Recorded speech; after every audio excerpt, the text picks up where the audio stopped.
અવાજ તો તમે સાંભળી જ લીધો હશે ને ફ્રેન્ડ્સ, એકદમ ક્રિસ્પી એવા આજે આપણે બનાવીશું શિયાળાની ઠંડી માટે ઝટપટ બની જાય અને પહેલી જ વખતમાં પરફેક્ટ બને એવા લાડુની રેસિપી, ગોળવાળા લાડુની રેસિપી, મમરાના લાડુની રેસિપી. તો નાનાથી લઈને મોટા બધા જ આ લાડુના દીવાના હોય છે અને શિયાળાની આ રેસિપી છે અને લગભગ બધાના ઘરે બનતી હોય છે. પણ ઘણી વખત લાડુ બનાવવામાં પ્રોબ્લેમ આવતી હોય છે, ચાસણી બરોબર નથી થતી કે પછી બનાવતી વખતે મમરા હાથમાં ચોંટી જતા હોય છે. તો આજે હું બધા જ સ્ટેપ કવર કરીશ, તો મારા સાથે વિડીયોમાં બન્યા રહેજો. તો ચાલો ફ્રેન્ડ્સ, બનાવવાનું શરૂ કરીએ મમરાના લાડુ. તો મમરાના લાડુ બનાવવા માટે સૌથી પહેલાં તો આપણે અહીંયા એક વાસણ લઈ લેવાનું છે, તેને ગેસ ઉપર મૂકી દેવાનું છે. મેં અહીંયા લોયો લીધો છે અને ત્યારબાદ એક કટોરા જેટલા આપણે અહીંયા મમરા એડ કરી દેવાના છે, કે પછી જેટલી પણ તમારી ક્વોન્ટિટી હોય તેટલા આપણે અહીંયા મમરાને શેકી લેવાના છે. તો સ્લો ફ્લેમ ઉપર જ આપણે તેને શેકી લઈશું હલકા, અને તેને આપણે ઠંડા થવા માટે ડીશમાં કાઢી લઈશું. ફરી પાછું આપણે એ જ વાસણમાં ગોળની ચાસણી કરીશું. તો શિયાળા માટે ગોળ બહુ જ અકસીર હોય છે, તો જરૂરથી ગોળની રેસિપી બનાવીને જરૂરથી ટ્રાય કરજો. હવે આપણે ગેસની ફ્લેમને પાછું ઓન કરી દેવાનું છે અને એ જ વાસણમાં આપણે એક વાટકી જેટલો ગોળ એડ કરવાનો છે. તેને મેં ચાકુથી સમારી લીધું છે અને અડધી ચમચી કે પછી 1 ચમચી જેટલું દેશી ઘી એડ કરવાનું છે. અને જો નહીં પણ કરો તો પણ ચાલશે. તો અહીંયા આપણે ઘીમાં ગોળને બરોબર રીતે મિક્સ કરી લઈશું. ત્યારબાદ આપણે અહીંયા થોડું એવું અમથું પાણી એડ કરીશું. તો બહુ વધારે પાણી એડ નથી કરવાનું, કારણ કે જેટલું આપણે પાણી એડ કરીશું એટલી વાર આપણે આ લાડુ બનાવતા વાર લાગશે, કારણ કે પાણીને બળતા થોડી એવી વાર લાગે છે. તો તેનામાં ઓછું પાણી વાપરશો તો ઝટપટ આ લાડુ બની જશે. હવે આપણે આ ગોળને મેલ્ટ કરવાનું છે, તો કન્ટિન્યુ આપણે તેને સ્ટર કરતા રહીશું અને ગોળને એકદમ સરસ રીતે મેલ્ટ કરી લઈશું. તો તમે જોઈ શકો છો કે ગોળમાં એકદમ સરસ એવા ઉકાળા આવી રહ્યા છે. તો અહીંયા આપણી ગેસની ફ્લેમ હાઈ નથી, સ્લો ફ્લેમ જ છે. જો તમે ઉપર જ રહીને આ રેસિપી બનાવતો હો તો તમે ગેસની ફ્લેમને હાઈ પણ કરી શકો છો, તો આ રેસિપી ફટાફટ બની જશે. અહીંયા તમે જોઈ શકો છો કે ગોળ એકદમ સરસ રીતે મેલ્ટ થઈ ગયું છે. તો હવે આપણે આ ચાસણીને પકવવાની છે. તો ચાસણી આપણે 1 તાર 2 તાર કે પછી એકદમ કડક એવી નથી રાખવાની, તો એના માટે તમે વિડીયોમાં આગળ બન્યા રહેજો. તો હું તમને બતાવીશ કે આપણે કઈ રીતની લાડુ માટે ચાસણી રાખવાની છે, કે એકદમ લાડુ આપણા જે છે એ વાળતા સમયે તરત જ કડક ન બની જાય. તો ફ્રેન્ડ્સ, તમે અહીંયા જોઈ શકો છો કે ચાસણીમાં સરસ એવા બબલ્સ આવી રહ્યા છે, તો પાણી જે છે એ બધું જ બળી ગયું છે. તો હવે આપણે ચાસણીને ચેક કરીશું. તો 2 થી 3 વખત આપણે તેને ચેક કરીને બનાવશું એટલે આ રેસિપી એકદમ પરફેક્ટ બનશે. તો અહીંયા મેં એક કટોરો લઈ લીધો છે, તેનામાં પાણી લઈ લીધું છે અને પાણીમાં આપણે થોડી એવી ચાસણી ઉમેરવાની છે. તો તમે જોઈ શકો છો કે પાણીમાં ભળી જાય છે આ ચાસણી, એટલે હજુ પણ આ ચાસણી જે છે એ પરફેક્ટ નથી. તો તેના માટે હજી 1 થી 2 મિનિટ માટે આપણે તેને કૂક કરવાનું છે. હવે આપણે બીજી વખત ટ્રાય કરીશું. તો બીજી વખત મેં અહીંયા 1 થી 2 ડ્રોપ ચાસણીના એડ કરી દીધા છે બાઉલમાં, અને હવે તમે જોઈ શકો છો કે ચાસણી આપણી જે છે એ થોડી એવી સ્ટ્રોંગ થવા લાગી છે. તમે જોઈ શકો છો આપણે તેને ખેંચીએ છીએ તો થોડી એવી એ ચીકણી છે, એકદમ તાર જે છે એ તૂટતો નથી. તો બસ આપણે આવી જ ચાસણી રાખવાની છે. જો એકદમ તાર તૂટતો હોય ને તમે એવી ચાસણી બનાવશો ને ફ્રેન્ડ્સ, તો તમે અહીંયા જ્યારે પણ મમરા એડ કરશો ત્યારે તમારી ચાસણી જે છે એકદમ ક્રિસ્ટલાઇઝ થઈ જશે અને એકદમ કડક પડી જશે. તમે ફટાફટ તેના લાડુ બનાવી નહીં શકો, એટલા માટે થોડી એવી પહેલાંથી જ માઇલ્ડ રાખવાની છે. જેવું કે મેં તમને આ વિડીયોમાં બતાવ્યો, તો તમારી ચાસણી જે છે એ બિલકુલ પરફેક્ટ બનશે તો તમારા લાડુ જે છે એ પણ સરસ જ બનશે. તો આવી રીતના જરૂરથી બનાવીને ટ્રાય કરજો.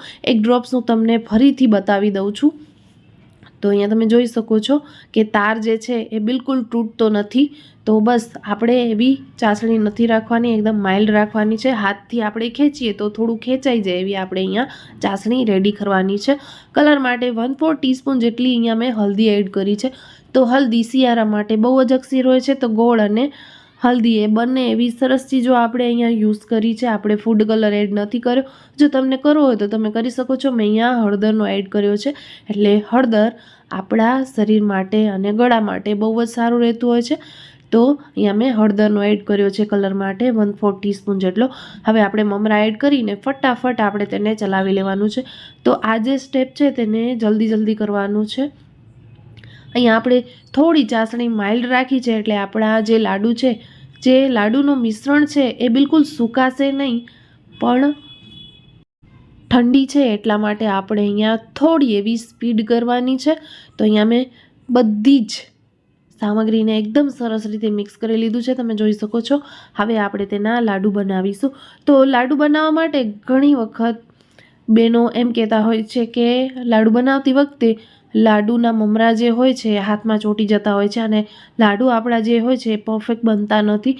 તો એના માટે આપણે અહીંયા પાણી વાપરવાનું છે. જી હા ફ્રેન્ડ્સ, આપણે થોડું એવું લાડુ બનાવતી વખતે હાથમાં પાણી અથવા તો તેલ લગાવી લેવાનું છે. આવું કરવાથી મમરા બિલકુલ હાથમાં ચોંટશે નહીં.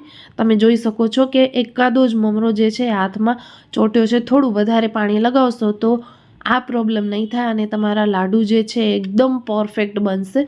તો તમે જોઈ શકો છો અહીંયા હું 2-4 લાડુ વારીને તમને બતાવીશ કે આ રેસીપી કેટલી પરફેક્ટ બની છે. અને જો પહેલી વખતમાં જ તમે આ લાડુ ટ્રાય કરતા હો તો પહેલી જ વખતમાં તમને રિઝલ્ટ સારો મળશે અને એકદમ સરસ ક્રિસ્પી બનશે. આ લાડુ બિલકુલ ચોટેલા નહીં બને, ખાવામાં એકદમ ચવડ જે થતા હોય એ પણ નહીં થાય, એકદમ ક્રિસ્પી થશે. તમે વિચારશો કે ચાસણી માઇલ્ડ રાખી છે તો લાડુ કેટલા ચવડ થયા હશે, પણ એવું બિલકુલ નથી ફ્રેન્ડ્સ, કારણ કે આપણે થોડી ચાસણીને માઇલ્ડ રાખીએ છીએ ને તો એ જ બાઉલમાં એ ચાસણી પડી હોય છે, મતલબ કે જે વાસણમાં આપણે બનાવતા હોઈએ છીએ એ જ વાસણમાં ચાસણી પડી હોય છે.